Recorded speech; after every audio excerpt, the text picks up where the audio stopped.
ಬಿಟ್ಟಿರುವ ಸ್ಥಳಗಳನ್ನು ಸರಿಯಾದ ಪದಗಳಿಂದ ತುಂಬಿರಿ.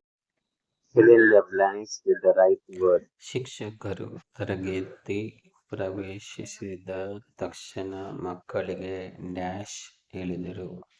ಶುಭೋದಯ. ಶುಭೋದಯ. ಶುಭೋದಯ means good morning. Second one, ಪ್ರತಿ ವಾಕ್ಯದಲ್ಲಿ 5ಕ್ಕಿಂತ ಹೆಚ್ಚು ಪದಗಳಿದ್ದರೆ ಆ ವಾಕ್ಯ dash ರದ್ದಾಗುವುದು. If there are more than 5 words in a sentence, that sentence will get cancelled. ವಾಕ್ಯಗಳು ಪುನರಾವರ್ತನೆ ಆಗಕೂಡದು. ವಾಕ್ಯಗಳು ಪುನರಾವರ್ತನೆ ಆಗಕೂಡದು. Sentences should not be repeated. Fourth one, ತಟ್ಟೆಯಲ್ಲಿ ಬಿಸಿ ಬಿಸಿ ಡ್ಯಾಶ್ ಅನ್ನ ಸಾಂಬಾರು ಇದ್ದರೆ ನಾಲಿಗೆಯಲ್ಲಿ ನೀರುಳಿಯುತ್ತದೆ.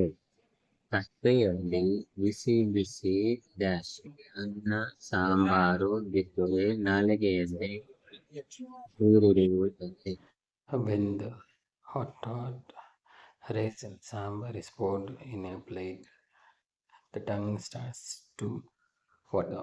Fifth one, ಊಟದ ತಟ್ಟೆ ಡ್ಯಾಶ್ ಚೆನ್ನಾಗಿ ತೊಳೆಯಬೇಕು.